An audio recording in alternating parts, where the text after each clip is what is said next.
चलिए बढ़ते हैं आगे। नावा के जयपाल पूनिया हत्याकांड में लगातार तीसरे दिन धरना जारी है। परिजन हत्याकांड की सीबीआई को जांच सौंपने पर अड़े हैं और जांच सीबीआई को देने और नामजद आरोपियों की गिरफ्तारी होने तक शव लेने से मना कर रहे हैं। बता दें, शनिवार दोपहर जयपाल पूनिया की गोली मारकर हत्या हुई थी। इसके विरोध में बीजेपी और आरएलपी नेताओं ने परिजनों के साथ धरना शुरू किया। ये लोग नावा एसडीएम कार्यालय के सामने धरने पर बैठे हैं।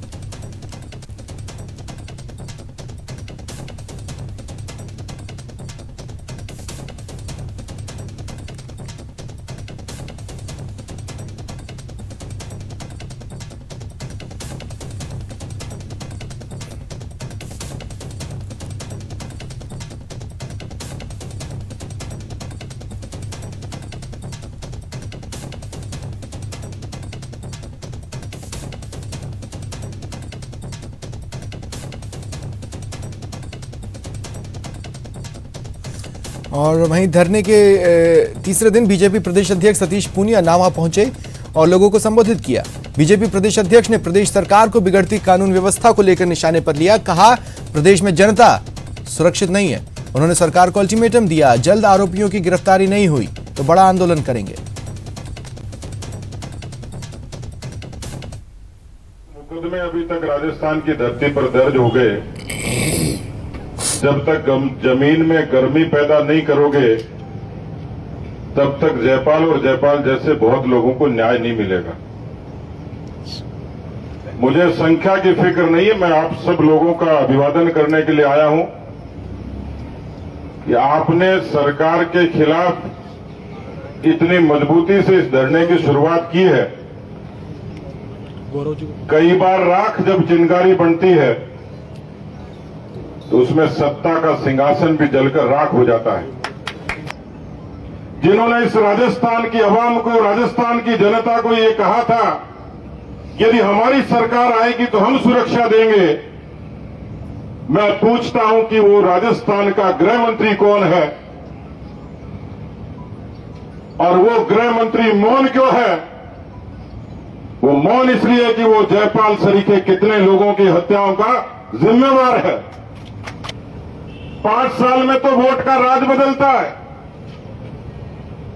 लेकिन जब इकबाल खत्म हो जाए, भरोसा खत्म हो जाए। आपने थाने के बाहर एक लाइन लिखी हुई देखी होगी, आमजन में विश्वास और अपराधियों में भय। लेकिन नावा की इस दिन दहाड़े जयपाल की हत्या ये क्या साबित करती है कि अपराधियों को पूरा भरोसा है और आम जनता इतनी भयभीत है कि किसी पीड़ित को न्याय दिलाने के लिए घर से बाहर निकलने में भी उसको डर लगता है। केवल एक हत्या नहीं, ऐसी अनेकों हजारों हत्याएं करौली से लेकर जोधपुर तक लगातार एक सिलसिला है जिसमें वोट बैंक की तुष्टीकरण की राजनीति के नाम पर इस राजस्थान के बहुसंख्यकों के हितों की अनदेखी और उस पर चोट करने की कोशिश हुई है। जनता के हक की लड़ाई दल नहीं देखती, विचार नहीं देखती। जनता की हक की लड़ाई एक विचार के लोग जब धरातल पर मजबूती से लगते हैं तो सत्ता के पाए हिलते हैं। इसको मुझे लगता है सरकार को और प्रशासन को हल्के में लेने की आवश्यकता नहीं। ये फिल्म का ट्रेलर है। भाई जयपाल को न्याय दिलाने का संकल्प है और यदि 24 घंटे के भीतर भीतर अपराधी नहीं पकड़े गए तो नावा से तो आगाज हुआ है। राजस्थान की जनता इसको अंजाम में बदलेगी और इस अन्याय का बदला लेकर खड़ी होगी। दौसा में लगातार आपराधिक घटनाएं बढ़ रही हैं। बीती रात दौसा जिले के चांदसेन गांव में घर के बाहर सो रहे एक युवक की कुल्हाड़ी से वार कर हत्या कर दी गई। घटना के बाद आसपास के क्षेत्र में हड़कंप मचा। मौके पर एसपी, एएसपी और डीएसपी पहुंचे। पुलिस ने परिजनों समेत आसपास के लोगों से भी पूछताछ की ताकि कोई सुराग मिल सके। पुलिस ने घटनास्थल से सबूत जुटाने के लिए एफएसएल और एमओबी की टीम को मौके पर बुलाया। दोनों ही टीमों ने साक्ष्य जुटाए। पुलिस ने हत्याकांड के बाद आसपास के क्षेत्र में टीमें रवाना की ताकि हत्यारे पकड़े जाएं। चांदसेन गांव है जिसमें ये गुर्जर परिवार है। इसमें एक इनका लड़का था जो अर्धनिर्मित मकान है जिसमें रात को सोता था, और आज सुबह 8-8:15 बजे सूचना मिली कि इसका मर्डर हो गया। तुरंत पुलिस मौके पे पहुंची तो उन्होंने देखा कि वहाँ एक कुल्हाड़ी से उसका गला काटा है, और घर वाले सब यही हैं, इकलौता है, 2 बहनें हैं, गरीब परिवार है। आस पड़ोस में इनके सब परिवार वाले भी रहते हैं, और अब ये अनुसंधान का विषय है कि किसने घटना घटित की। इसके लिए टीमें रवाना कर दी है और जल्दी ही। कोटा के मंडाना सीएचसी में ड्यूटी डॉक्टर की लापरवाही से एक 6 साल की मासूम की मौत के आरोप के बाद चिकित्सा महकमे में हड़कंप है। अस्पताल पहुंचने के बजाय रात को ड्यूटी डॉक्टर ने फोन पर ही स्टाफ को बच्ची के इलाज की जानकारी दी। बच्ची की तबीयत बिगड़ती गई। हालत गंभीर होने के बाद बच्ची को कोटा के निजी अस्पताल लाया गया, जहां बच्ची ने दम तोड़ दिया। पुलिस कांस्टेबल की बच्ची की मौत से लोगों में अस्पताल प्रशासन के खिलाफ आक्रोश है। सीएमएचओ द्वारा गठित टीम मंडाना सीएचसी पहुंची। 3 सदस्यों की टीम ने डॉक्टर्स परिजनों के बयान दर्ज किए। को लेकर के वहाँ से डॉक्टर वगैरह कोई उठ करके नहीं आए। बिना पर्ची के 3 गोली दे दी, उसमें से आधी गोली बच्ची को खिलाने के लिए बोला कि सुबह फिर 10 बजे दिखाना, और इसके अलावा कुछ नहीं कहा। मैं बच्ची को लेकर के घर पे आया और उसके थोड़ी देर बाद में वो तड़पने लगी। फिर मैं कोटा लेकर गया। आ जाती उस समय तो शायद मेरी बच्ची मेरे साथ तो थी आज, और उसी टाइम डॉक्टर आके ये बता देती आप इसको यहाँ से रेफर करती हूँ और कोटा ले जाओ, तो मेरी बच्ची आज मुझे वापस मिलती। हॉस्पिटल पहुँचा तो मुझे कोई नहीं मिला, ताला लगा हुआ था जिस पे 3-4 बार धक्के लगाए, तो बाहर से अंदर से उठ के एक बाबा आए, गेट खोला, फिर कोई और सो रहा हुआ था, पता नहीं कौन था कौन नहीं था। बच्ची को मैंने बताया कि इसकी ये तकलीफ़ है, किसी चीज़ ने इसको हाथ पे काटा है, इस जगह पे सीधे हाथ पे, तो कंपाउंडर था कौन था पता नहीं। भरतपुर में डीएसटी और मथुरा गेट थाना पुलिस ने बड़ी कार्रवाई कर कांस्टेबल परीक्षा में नकल गिरोह का पर्दाफाश किया। 5 आरोपी गिरफ्तार हुए हैं। पुलिस को एक गाड़ी भी मिली है। आरोपियों से पूछताछ जारी है।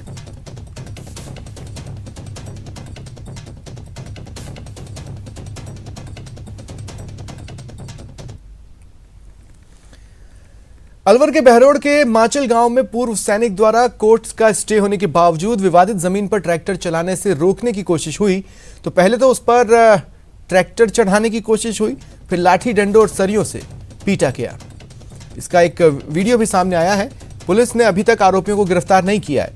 पूर्व फौजी पर जमीन विवाद को लेकर ट्रैक्टर चढ़ाने और लाठी सरियों से हमले का वीडियो वायरल है।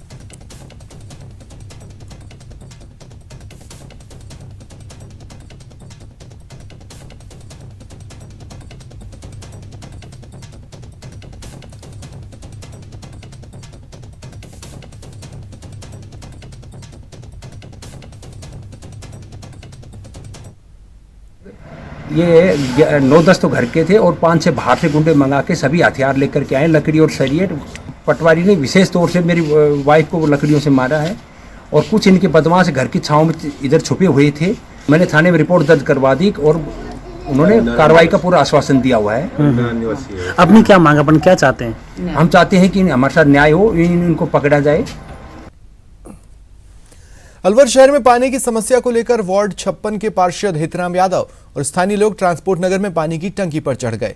लोगों ने वार्ड में पानी नहीं आने को लेकर नाराजगी जताई। टंकी पर चढ़े एक शख्स की इस बीच तबीयत बिगड़ी। उन्हें तुरंत डॉक्टर बुलाकर मौके पर ड्रिप लगाकर इलाज किया गया। शहर में पानी की समस्या है, आपूर्ति नहीं होने से लोगों में आक्रोश बढ़ रहा है। लोगों के पानी की टंकी पर चढ़ने की सूचना पर जलदाय विभाग के अधिकारी और पुलिसकर्मी पहुंचे और लोगों से समझाइश की।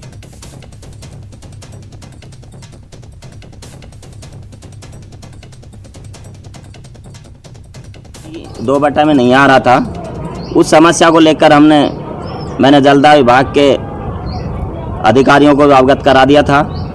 मौके पर अधिकारी 2 बार विजिट भी कर गए थे, 1 बटा की 2 बटा की दोनों की, और वो समस्या यथास्थिति है, अभी तक सॉल्व नहीं हुई।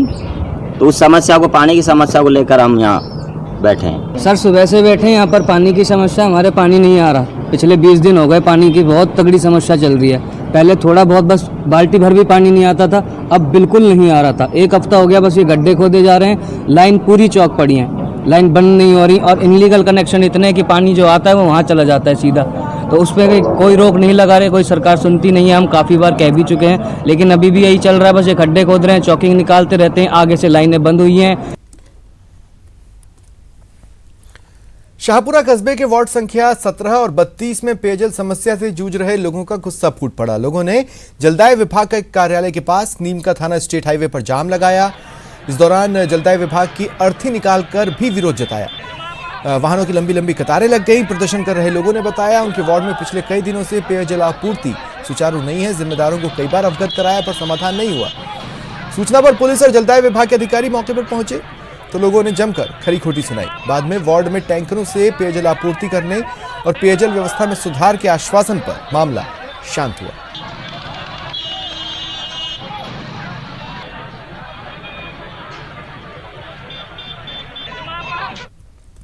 झुंझुनू के खेतड़ी क्षेत्र के नानूवाली बावड़ी में जलदाय विभाग की मेन पाइपलाइन टूट जाने से हादसा हुआ। हजारों लीटर पानी बह गया।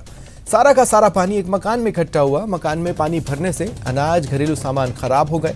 इलेक्ट्रिक उपकरण भी पानी में डूबने से खराब हो गए। इस दौरान एक 2 साल का बच्चा पानी में डूबने से बचा। पड़ोसी ने उसे बचाया। मौके पर पहुंचे L&T कंपनी के साइट इंचार्ज ने बताया कि लाइन टूट जाने से ये सब हुआ है।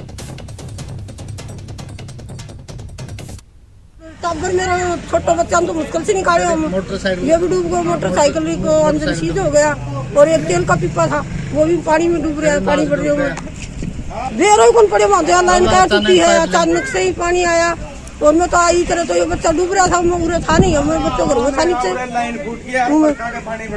ये जल्द राखी आती थी, लाइन जा रही थी हमारे घर के पास से, तो ये अचानक फूट गई और हमारे घर में है ना पानी घुस गया। उसमें नुकसान हो गया हमारी बारी एक तो 4 बोरी तो नाक थी है ना वो बीत गई। एक बाइक डूब गई, हमारा बच्चा था छोटा वो डूब गया। इसका क्लेम पास कराओ। उसका बच्चे को है ना हमारे पड़ोसी शीशराम, राजिंदर, गिरधारी ये मिलके है ना ये नहीं सारे। राइजिंग लाइन में क्या हुआ था, होल्डिंग हुआ था, होल्डिंग में थोड़ा लीकेज हुआ था तो लीकेज फट के थोड़ा बड़ा हुआ था, इसलिए पानी निकल गया यहाँ से ज़्यादा। तो उनको जो बोलेंगे वो उनका जो लगेगा जो क्या जो चालान वगैरह वो भर देंगे। भरतपुर शहर के सारस चौराहे से लेकर बिजली घर तक बने गौरव पथ का हाल बेहाल है। 5 महीने में ये कई बार टूटा। इसके बावजूद भी किसी का ध्यान नहीं जा रहा। कहने को गौरव पथ है लेकिन यातायात चौराहे के पास 5 महीने में कई बार धंस चुका है। कई दुर्घटनाएं हुई और कई दुर्घटनाओं को यह आमंत्रण दे रहा है। इस गौरव पथ से तमाम बड़े अधिकारी गुजरते हैं लेकिन शायद उनकी निगाह इस ओर नहीं जा रही। हालात बदतर है। सड़क बार बार बीच में से धंस रही है। समय पर उसका निर्माण कार्य भी नहीं हो रहा।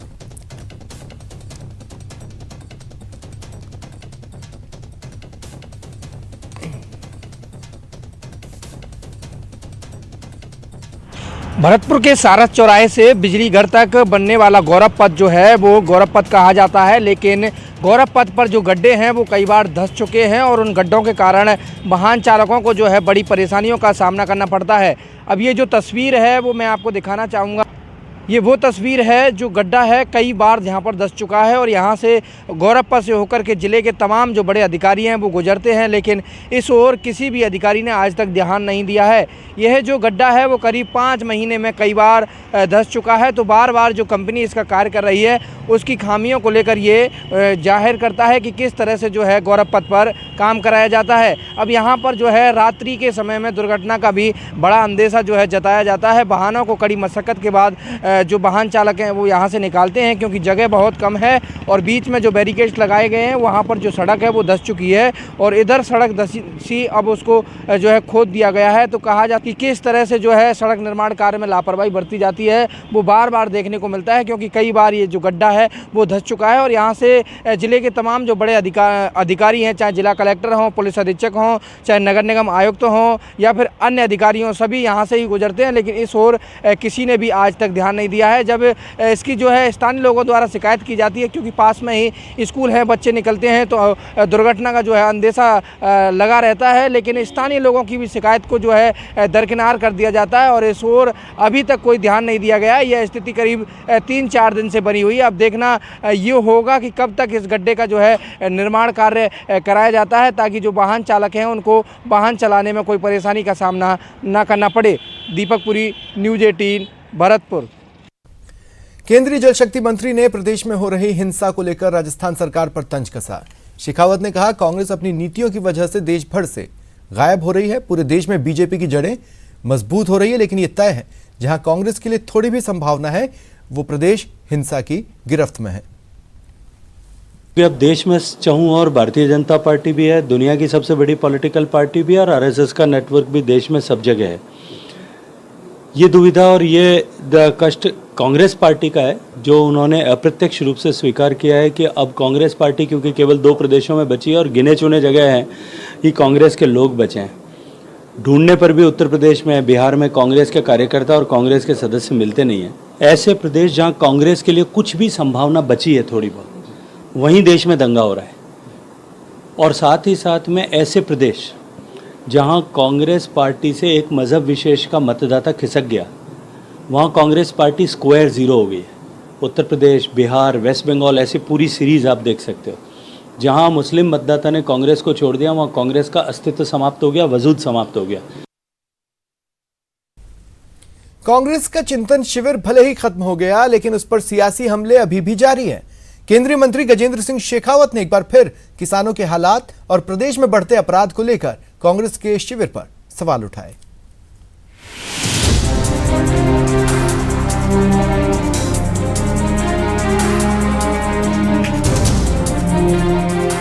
कांग्रेस के चिंतन पर वार।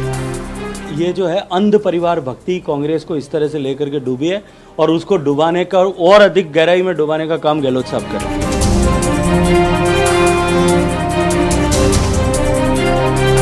उदयपुर में 3 दिन के चिंतन शिविर पर कांग्रेस से ज्यादा नजर बीजेपी की थी। इसके समापन के बाद भी कांग्रेस का चिंतन कार्यक्रम बीजेपी के निशाने पर है। केंद्रीय जल शक्ति मंत्री गजेंद्र सिंह शेखावत ने किसानों से किए कांग्रेस के वादों को केंद्र में रखकर चिंतन पर कटाक्ष किया। देखिए, चिंतन शिविर में यदि कांग्रेस पार्टी ने इस बात की चिंता की होती कि जो वादा उन्होंने 4 साल पहले प्रदेश के किसानों से किया था कि संपूर्ण कर्ज माफ़ी करेंगे, आज राजस्थान के 9 लाख किसान जो हैं वो अपनी ज़मीन बैंक द्वारा नीलाम किए जाने की प्रक्रिया के से त्रस्त हैं। शेखावत ने प्रदेश में बढ़ते अपराध को लेकर भी कांग्रेस सरकार पर निशाना साधा और पूछा कि मरुधरा को पिछले कुछ दिन में महिलाओं के लिए सबसे खतरनाक राज्य बन जाने को लेकर कांग्रेस के चिंतन शिविर में चर्चा क्यों नहीं हुई। ये होता कि वो इस बात की समीक्षा करते कि हमारा राजस्थान जो देश की सांस्कृतिक राजधानी था, जो नारी के सम्मान के लिए पूरे विश्व भर में प्रसिद्ध था, उस राजस्थान को रेप कैपिटल बनाया। बच्चियों के प्रति दरिंदगी का जो है सबसे बड़ी घटनाओं का राजस्थान को केंद्र बना दिया। लॉ एंड ऑर्डर फेल्योर से लेकर के सरेआम हत्याएं, राह हत्याओं का केंद्र बना दिया। कांग्रेस सरकार में शामिल मंत्री पार्टी के विधायकों और नेताओं से जुड़े अपराध पर तंज कसते हुए शेखावत बोले कि आखिर ऐसा क्या हुआ कि कांग्रेस के नेता बेलगाम हो गए हैं। चिंतन शिविर में बैठ करके वो इस पर चिंता करते कि ये कांग्रेस बेलगाम क्यों हुई है, क्यों उनके नेता बेलगाम हुए हैं, उनका आचरण और व्यवहार क्या है, उनका चाल चलन और चरित्र क्या है, तो मुझे लगता कि शायद कांग्रेस पार्टी पर कहीं लोग विश्वास करते हैं। आपको बता दें कि उदयपुर में 3 दिन तक कांग्रेस के राष्ट्रीय स्तर के नेताओं ने भविष्य के लिए पार्टी की नीति बनाने के साथ ही राजस्थान समेत बाकी राज्यों में आने वाले चुनाव की तैयारियों पर मंथन किया। लेकिन बीजेपी का दावा है कि ये सत्ता पाने की कांग्रेस की छटपटाहट से ज्यादा कुछ भी नहीं है। बात विश्व हिंदू परिषद के प्रदर्शन की। शहर दर शहर लगातार हिंसा के खिलाफ वीएचपी समेत कई संगठनों ने प्रदेश भर में प्रदर्शन किया। आरोप है कि हिंसा रोकने में प्रशासन विफल रहा और हिंसा के बाद एक तरफा कार्रवाई हो रही है।